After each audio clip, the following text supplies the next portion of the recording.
Good morning, Ron Beach in Tiberias, Israel.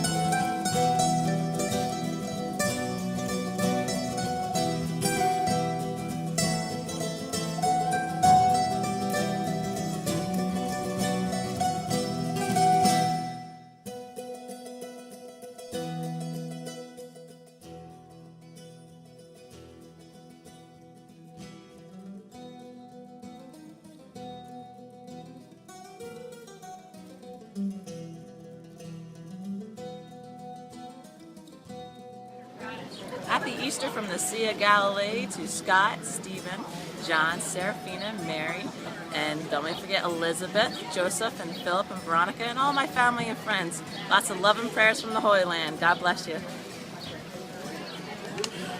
One of those boats was uncovered on the shores of Notre back in 1986. We'll stop and see that. This is actually a replica of that boat, but on a commercial, size. And then we'll continue with our day by taking the bus around the northern shores and Out to the Sea of Galilee. That there would be storms here that could ever threaten anybody's life. Look at how common. It's not that big. How could a storm whip up on here that would threaten their lives and make experienced fishermen afraid? He says, oh no, in the winter time, the waves, they get to be 3 meters, which is 9 feet high. He says, many times my friends who saw their life end up over there at the mountain because the wind just takes them away. It can happen very quickly. Hi, Ignatius. Hi, Faustina. Just a couple months ago, we were at the Ron Beach Hotel. We were woke up in the middle of the night by what we thought was gunfire. It was going bang, bang right outside our window. So I got up just out of curiosity to see what it was, and it was a huge wave slapping against the concrete barrier under the hotel. Bam! Just hitting it sounded like gunfire, like a cannon was going off. And there was no wind, and there was no storm, but the waves were crashing up over onto the patio even. And I asked in the morning, Mula, the owner of the hotel, what was that all about? He said, it's the different pressures, air pressures. He said a low pressure, I don't know if it's a low or a high pressure, came in from Saudi Arabia, and the pressure is down pushing on the sea, and so on the sides, the waves are... So I started asking Udi and Shimi all these questions. Why do you fish at night? Do the waves ever get big? How much money are you going to make for those fish? And he just said, stop, stop. He said, I'm trying to work. If you want to know all those things, just be here at 6 o'clock tonight and you come out with us. Guess what I did? I was there at 10 to 6. And they put me in that boat. It was just a little fishing boat made for two. I had to sit kind of up on the hull with my feet dangling. And off we went to the northern tip up there in the mist, right where Bethsaida is and where the Jordan River empties into the Sea of Galilee, the mountain.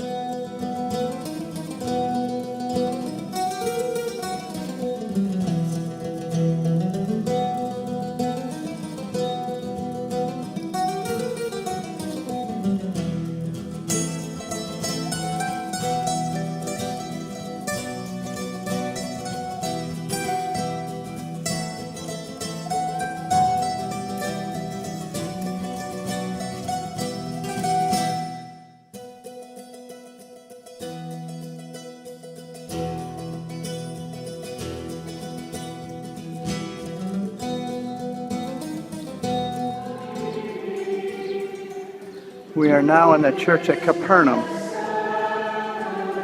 where Peter lived and where Jesus lived for 3 years with Peter.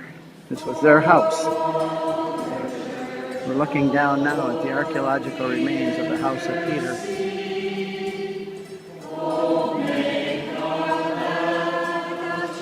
And interestingly enough, it's right outside the window is the synagogue, where Jesus said, "Eat my flesh and drink my blood."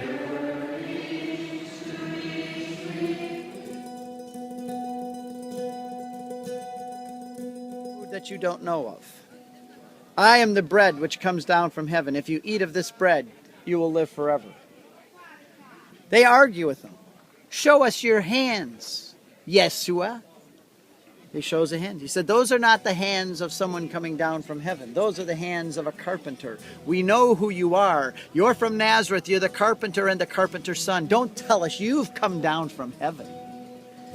And then he ups the ante and said, unless you eat the flesh of the Son of Man and drink his blood, eat my flesh and drink my blood, there's no life in you. When we read this in English, we lose the context, we lose the wording. He's using different words for eat and different words for you'll have no life in you. Then he ups the ante and he changes the word esthio for eat to a Greek word trogo. And he changes the word from bread to red meat, flesh. And the word trogo is no longer polite dining. The word trogo means to munch, to gnaw, to chew in the Greek language. It's the image of a dog chewing on a bone. Like this. Unless you chew and munch and gnaw on me and drink my blood, there's no life in you. He who eats and gnaws and chews and munches on my flesh.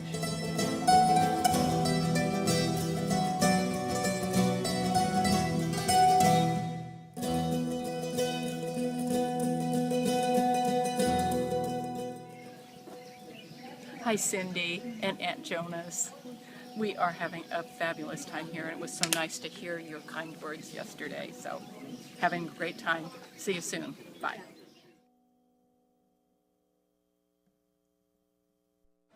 I don't have an eye, though. Eating St. Peter's fish. Whoa. I'm not eating St. Peter's.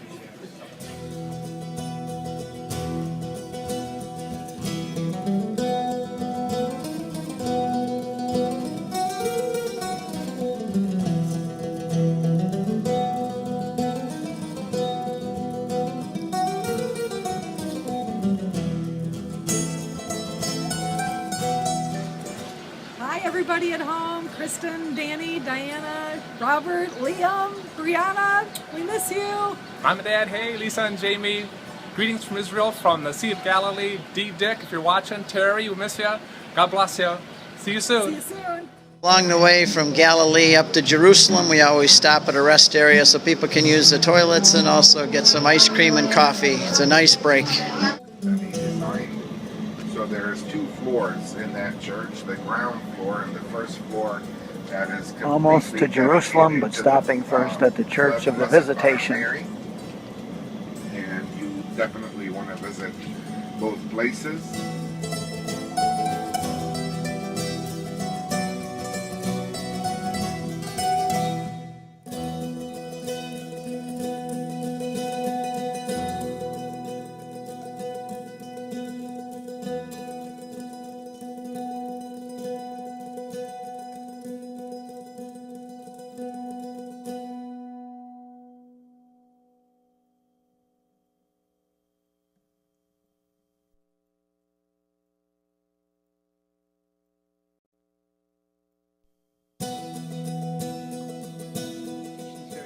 Because not only is it just a nice story about a woman, a young girl who comes here to meet with her relative, and it doesn't say an aunt or a cousin, it's relative, kinswoman, but there's more to the story.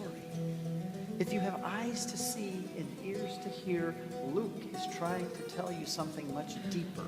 He wants you to dive in. Any Jew that reads the Visitation will see things that most of us we don't see. For example, when I tell you the story of the Visitation, and you read it in Scripture, how many of you say, aha, that's 2 Samuel chapter 6 in the Old Testament? I can't wait until the day when I ask that and every Catholic's hand goes up and says, I know why. It's 2 Samuel chapter 6.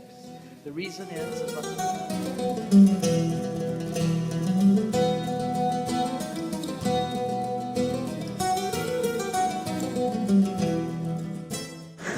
everyone was glad to arrive at the Notre Dame, where we settled in our rooms and had dinner and a free evening. It's a beautiful hotel, the most in demand in Jerusalem, where we always stay. It's also owned by the Pope.